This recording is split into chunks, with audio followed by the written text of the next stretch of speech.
Lord Vathan, are you going to rest now?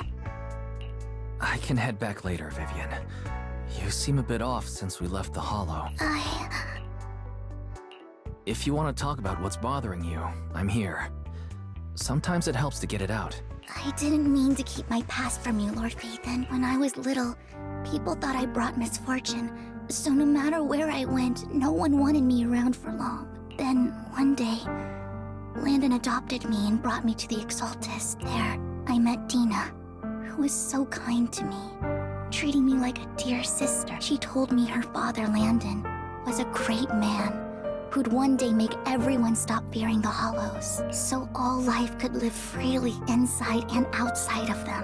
Dina helped Landon pick people for the blessing, and everyone in the Exaltus respected her greatly.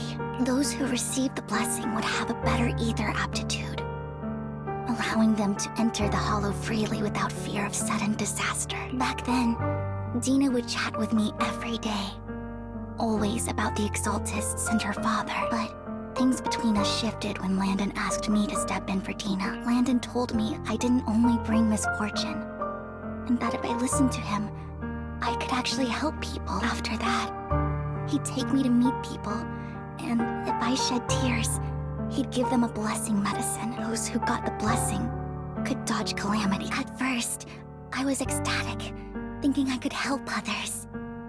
I shared my joy with Dina, but that was when she started to pull away from me.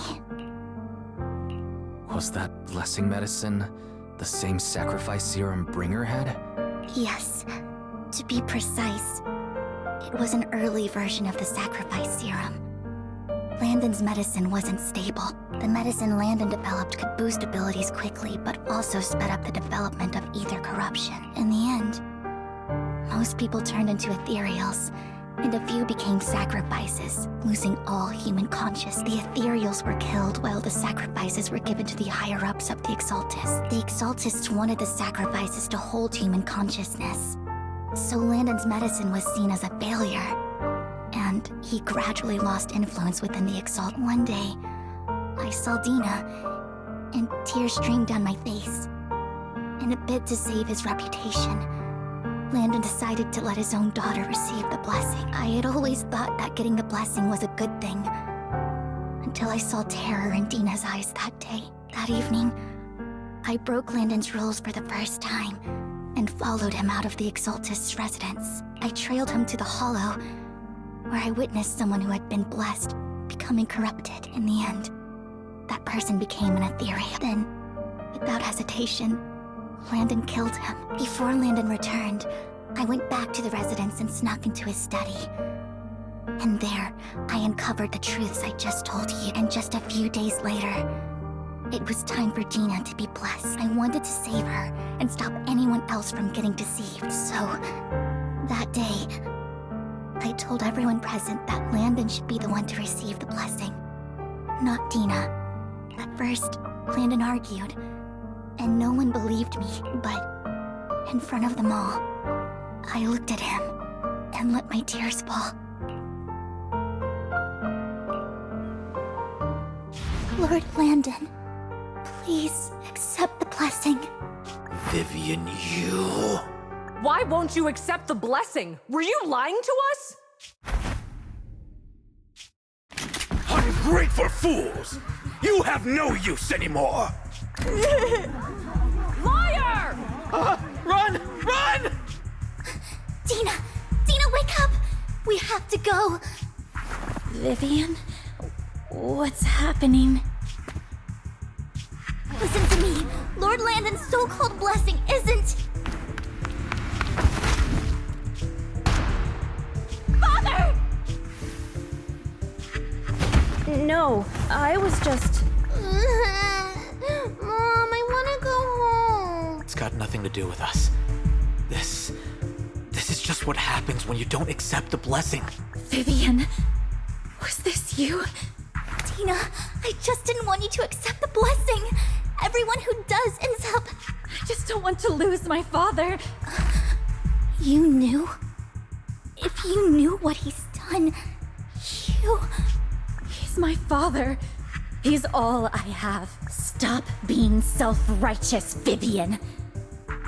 You only ever bring misfortune.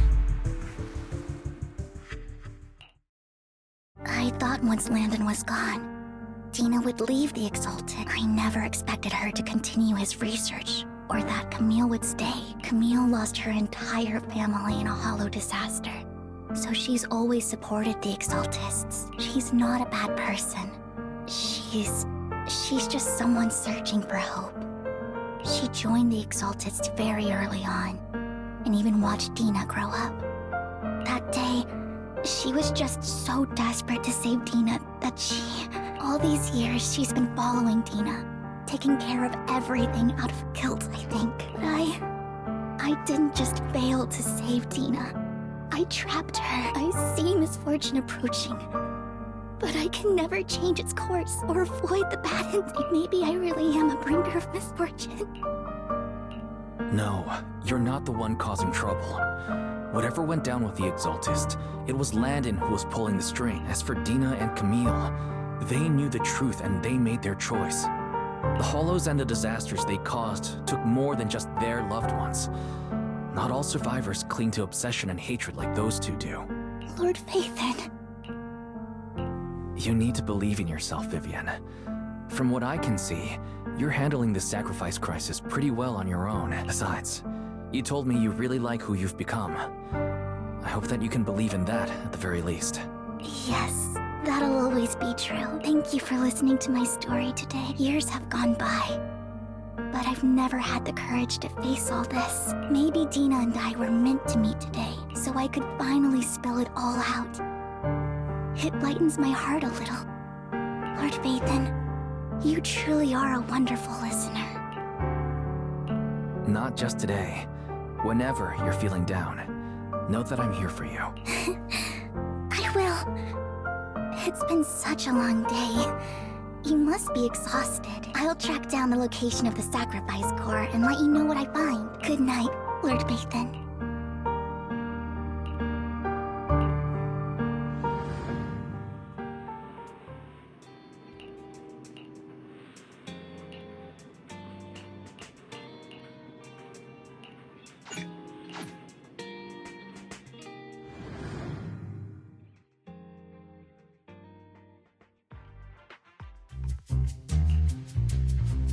Shawl, I didn't expect you to be working here. Perfect. I was just covering someone's shift. The screening here is super strict, and I was afraid the supervisor would realize I was new and subbing for someone, so I hid in the control room during the supervisor's inspection. So I happened to bump into this guy, a blonde man wearing a hat, and I think he was checking some footage. Then he logged that footage into the tape he brought. Later, I found that part of the footage had been wiped. Blonde, wearing a hat. Could it be Hugo? Do you know him? I think it's him. If it were Hugo... I think I know where he would hide the tape. Thank you, Shaw. You were a big help. Great! You also helped me a lot when I started working. I used to make mistakes all the time. If it weren't for you cleaning up my messes, I would have been fired ages ago. So I'm happy I could help you too. All right, go ahead and do what you need to do. We'll catch up another time.